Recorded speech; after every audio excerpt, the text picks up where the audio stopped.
Nilagang baka for today, friendships. Luto na tayo. Hello, friendships. Luto tayo ng beef nilaga. Dahil magsimula na naman ang malamig na panahon, kailangan natin ng sabaw. Yan, ito ang ating beef. Narinisan na natin. Meron tayong tubig. Ready na rin sa ating pressure cooker dahil meron tayong sibuyas, kamatis, cut lang into 4 na pieces, tas carrots, and meron tayo ditong mais at pechay. Yan. So, simulan na natin. Lagay natin ang ating gulay. Ang ating ricado, ang ating sibuyas, kamatis at carrots. At ilagay ko na rin ang aking karne ng baka. Sabay na yan habang malamig pa yung tubig. Pero nasa inyo yung kung paanong paraan ang ginagawa ninyo. Okay lang din yun. It's up to you. O, diba? Then, pakuluan natin to. Takpan natin.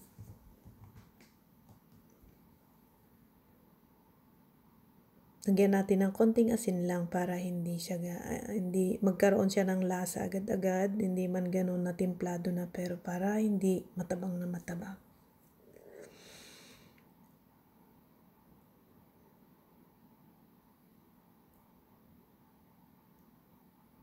Ayan. Nalagyan ko na rin ng peppercorn kasi pag nilaga buo-buo yung magandang ilagay. Kung wala naman, pwede rin yung durog. Ayan. And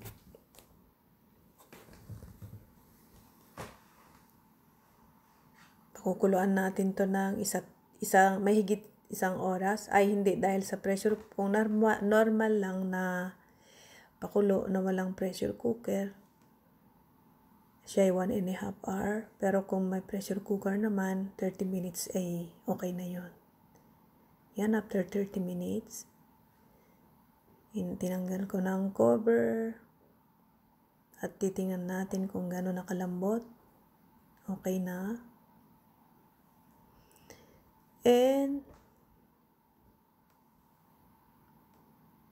pwede na nating ikumpleto ngayon ang kanyang lasa. Nilagyan ko na rin ng patis.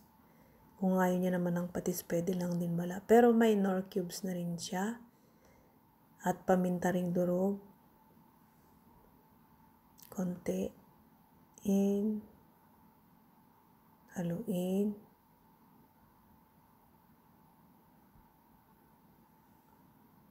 Ilagay ko na ngayon maya-maya yung pechay. Tingnan muna natin kung okay ang lambot at pwede na nating ilagay ang ating. Ngayon malambot na siya. Yan, masarap ang higop sabaw sa panahong malamig.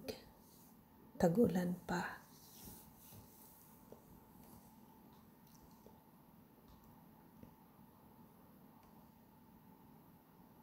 Yung mais okay na rin.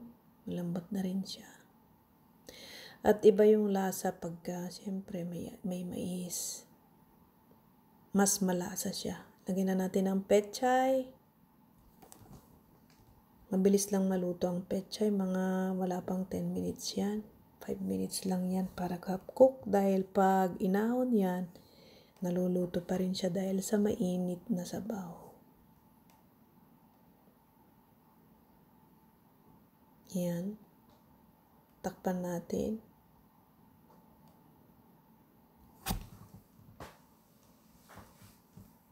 Yan. Yan, luto na. After 6 minutes lang yan, naluto na siya.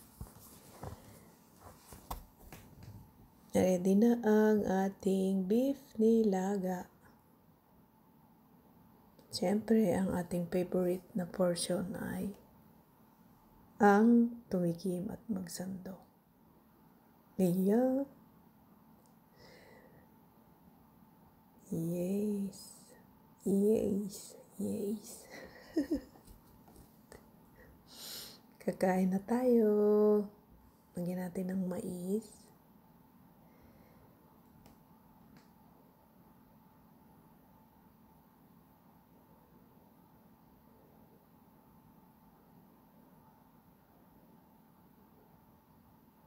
Karne. Gulay.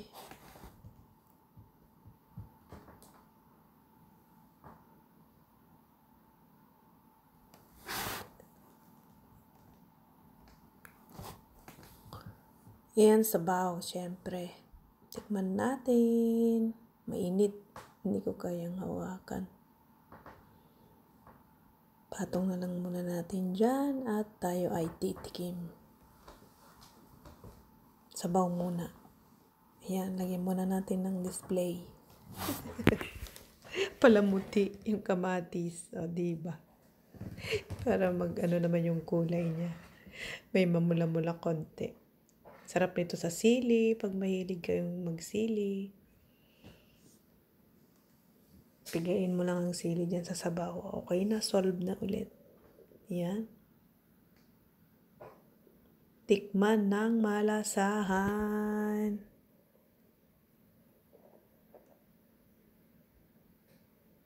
Sarap. The best. Ang mais. Mainit din, hindi ko rin siya makagat. Yan. Masarap. So, friendships.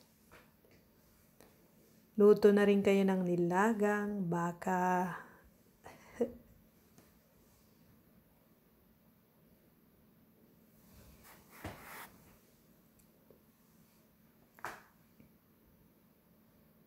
Tikman natin ang laman. Gaano siya kalambot. Nadudurog na nga sa lambot eh. And, yan na. Thank you for watching.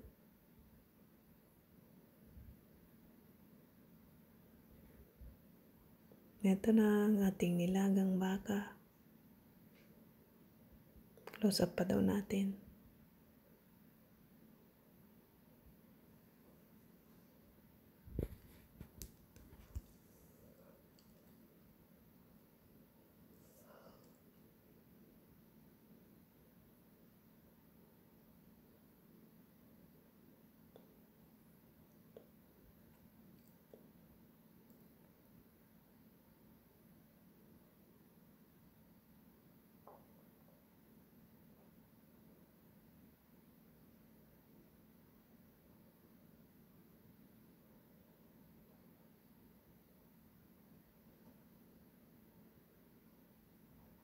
Yan, lambot siya oh.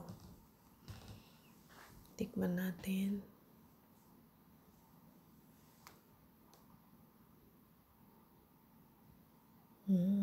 Lambot.